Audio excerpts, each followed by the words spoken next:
Vous savez très bien que j'ai un combat, le combat contre les micro-tendances qui sont reprises par la fast fashion et qui influencent notre style sans même qu'on s'en rende compte. Donc ce que je vous propose aujourd'hui, c'est qu'il y a certaines micro-tendances qui peuvent être dans votre style. Si c'est le cas, autant minimiser l'impact de cette tendance en la faisant vous-même. Donc aujourd'hui, on s'attaque aux petites blouses inspiration Gani avec les petits nœuds sur le devant. Et je vais vous apprendre à upcycler une chemise pour homme toute simple. Donc moi celle-ci, je l'ai chinée chez Emmaüs. N'importe quelle chemise fera l'affaire tant que c'est une chemise quand même assez grand format, donc plutôt chemise d'homme. Franchement, c'est ultra méga facile. Même si vous êtes débutant en couture, regardez en entier parce que franchement, vous allez voir, c'est vraiment genre 3 coups de ciseaux, 3 coutures et basta. Donc c'est parti, on y va.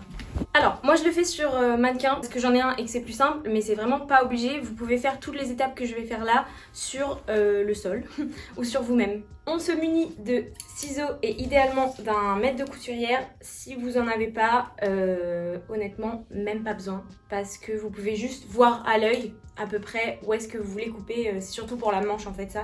Donc vous pouvez voir à l'œil où est-ce que vous voulez que la manche vous arrive. On va commencer par découper tout le col, donc vraiment en dessous de la couture et aussi les manches pour faire des manches courtes. Moi, je suis très petite. Donc généralement je me fais des manches plus courtes que la norme, sauf que cette chemise elle n'est pas pour moi parce que je vais la faire gagner sur mon compte Insta pour vous remercier d'être 2000. Quand la vidéo sortira, le concours sera sûrement passé, donc désolée si vous voyez ça. Par contre, filez vous abonner pour pas louper le concours des 3000 du coup. On va fêter tous les 1000 abonnés en fait. Ce que je vais faire pour les manches, c'est que je vais mesurer environ 17 cm, enfin même complètement 17 cm à partir de la couture de l'épaule. Je vais tracer un petit trait et comme ça ma manche ensuite elle fera 16 cm quand on aura fait l'ourlet de 1 cm. Et j'utilise les stylos friction pour marquer sur les tissus parce qu'en fait ils partent au fer à repasser ou à la chaleur. Donc franchement je vous conseille vraiment ça, c'est trop bien, ça fait trop le taf et c'est trop pratique. J'ai oublié d'appuyer sur play pendant que j'étais en train de couper ça. Donc super. Donc bref, vous voyez bien comment j'ai fait. J'ai découpé sous le col, comme ça, tout autour du cou. Et après, on viendra faire un ourlet joli ici. Ensuite, on vient positionner sa chemise sur une surface plane. Et là, vous allez pouvoir découper les manches en une ligne droite, comme ça. Vous n'êtes pas obligé de la tracer, mais bon, là, je fais les choses bien. Surtout, on garde bien le reste des manches parce que ça va nous servir. Ensuite, on va venir mesurer du coup jusqu'au tour de taille. Donc la mesure assez standard, c'est 34. Donc là, je viens marquer ici 34. Et c'est là où on va couper en largeur. Ensuite, on va utiliser cette partie pour faire les fronces du bas de la blouse. Maintenant, je vais me servir de mon découvite. Si vous en avez pas, vous pouvez utiliser des petits ciseaux à ongles comme ça fait le taf aussi pour découdre des coutures. Et l'idée, c'est de venir découdre déjà les boutons, l'étiquette, sauf si vous voulez la garder, mais moi je vais mettre une étiquette à moi, donc du coup je vais l'enlever. Et la poche si votre chemise a une poche.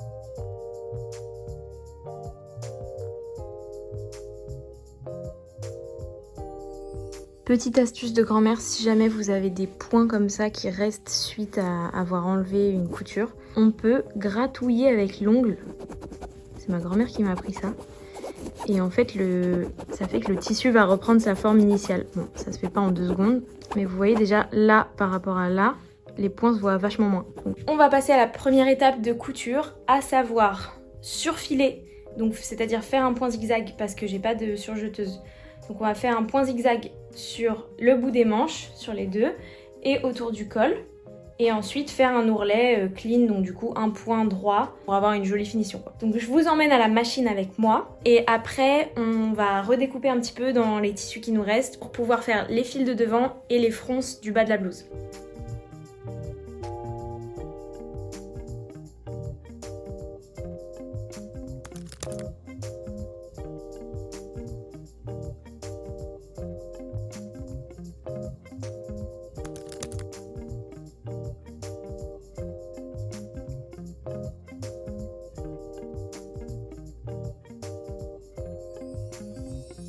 Là ça donne ça commence à pas mal ressembler à ce qu'on a en tête. On va juste faire une dernière étape couture avant de commencer à découper les petits trucs en plus. On va replier la boutonnière sur elle-même. Donc en gros pour cacher ça là, les trous dont on veut pas et les anciens boutons ici. Donc du coup il faut juste replier ça sur soi-même Et ensuite on vient épingler et on va coudre un point tout droit juste pour cacher ça. Voilà, et ça c'est ce qui va permettre déjà de cintrer un petit peu plus la chemise qui était quand même format homme, donc du coup très large. Donc ça va permettre de resserrer un petit peu. Et je vous conseille aussi de mesurer où est-ce que vous faites la couture, parce que souvent les boutonnières en fait sont pas de la même taille de chaque côté. Donc là l'idée c'est quand même de faire une couture qui est à la même distance de chaque côté du bord. Donc pour ça je vous conseille quand même de tracer un petit trait pour vous guider sur votre couture. Maintenant, nouvelle étape, on va utiliser les manches pour découper des petits rectangles qui seront ensuite nos nœuds qu'on viendra coudre sur l'avant de la blouse. Donc je vous explique le process. On va découper les manches ici au niveau de la couture pour pouvoir les ouvrir. Et là, je vais vous montrer comment dessiner sur le tissu des petits rectangles qu'on viendra ensuite coudre sur eux-mêmes et ensuite coudre à la blouse.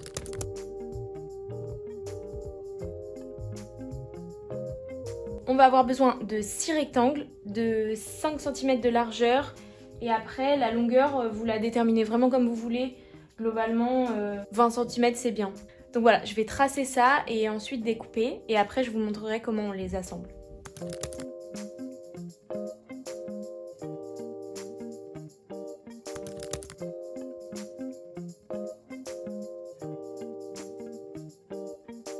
Maintenant c'est le point un petit peu technique. Donc ça va devenir des petits cordons. Pour faire ça, il va falloir d'abord replier le bord, ensuite plier une première partie, donc le 1/4 qui va arriver au milieu à peu près. Pareil de l'autre côté, on essaye de se faire toucher les deux bords. L'idée c'est d'avoir quelque chose comme ça. Et ensuite on plie ça sur soi. On plie ça en deux. Et là, bon bah si j'avais une épingle à portée de main que je n'ai pas, je viendrais épingler ici et on vient faire ça dans toute la longueur. Donc là voilà, en gros il faut que ce soit comme ça tout au long du truc et on fait ça pour les 6 futurs cordons. Et ensuite on vient coudre dans toute la longueur. Moi je suis un peu une flemmarde donc j'épingle pas et je le fais au fur et à mesure que j'avance mon point sur la machine. Donc en gros il faut quand même que le début il soit bien positionné une fois qu'on le met sous le pied de biche. Et dès que c'est bon, après moi je viens faire comme ça, à la main, tout au long du petit cordon. Hop, je replie sur lui-même et je sécurise avec les doigts et ensuite voilà, je viens faire mon point tout au long du petit fil. Donc là comme vous voyez c'est pas du tout clean mais c'est la partie qui sera à l'intérieur de la blouse donc qui se verra pas. Du coup je vais juste faire un point zigzag ici pour pas que ça s'effiloche. Mais c'est pas très grave que ce soit pas clean comme ça. D'ailleurs je vais couper les fils. C'est pas très grave que ce soit pas aussi clean que l'autre partie parce que du coup bah elle sera cachée à l'intérieur de la blouse. Et on refait le même procédé maintenant 6 fois pour avoir nos petits nœuds. Maintenant qu'on a nos 6 petits liens, on va venir les accrocher tout au long de la blouse. Du coup veillez bien à les mettre face à face l'un et l'autre de chaque côté. On vient les attacher avec des épingles. Et je vous montrerai à la machine, mais moi j'aime bien les coudre avec un point en forme de croix. Parce que comme ça tient bien. Hop, pour l'instant, ça donne ça. Et maintenant, on va s'attaquer à la partie du bas. Là, à ce stade, ce qui va être important de faire, ça va être de mesurer tout le tour du bas de votre chemise. Donc moi j'ai mesuré, ça fait 109 cm. Donc du coup, quand je vais faire ma bande pour faire les fronces, il va falloir que la largeur totale de mes bandes soit supérieure à 109. Parce qu'après on va froncer, donc du coup il faut que, avec les fronces, ça fasse 109. Alors là pour cette étape, on va optimiser le bas de la chemise pour pouvoir faire nos fronces. Donc du coup, j'ai décidé que la longueur de mes fronces, ce serait 12 cm. Donc du coup j'ai fait des rectangles de 12 cm. Et après, là en termes en largeur, ça va dépendre de la forme de votre chemise. Du coup j'ai essayé d'optimiser le maximum que je pouvais. Et donc je vais découper tous ces rectangles là, les assembler. Et après ça me fera une sorte de ribambelle et je pourrais faire des fronces et ensuite attacher les fronces au bas de la blouse.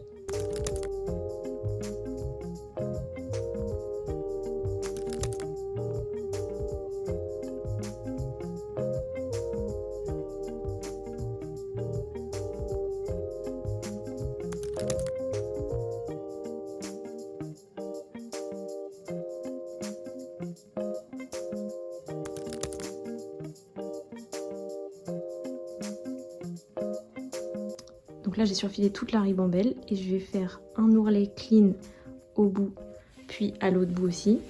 Parce que ça du coup ça va arriver sur le devant de la blouse. Et je vais aussi faire un ourlet en bas parce que du coup ce sera l'ourlet du bas de la blouse. Donc ça je vais vous montrer ça à la machine et ensuite je vous reprends pour accrocher cette ribambelle au bas de la blouse.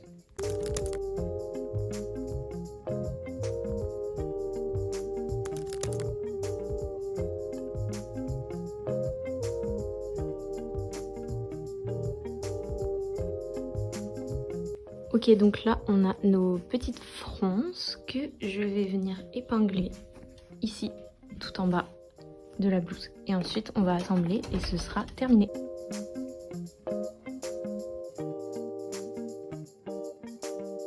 Tada! Et voilà le résultat du petit tuto. J'espère que vous allez le faire chez vous. Si oui, n'hésitez pas à m'envoyer un petit message sur Instagram et à vous abonner parce que comme je vous ai dit, je vais faire gagner cette petite blouse là et puis on fera des petits cadeaux à chaque nouveau millier d'abonnés.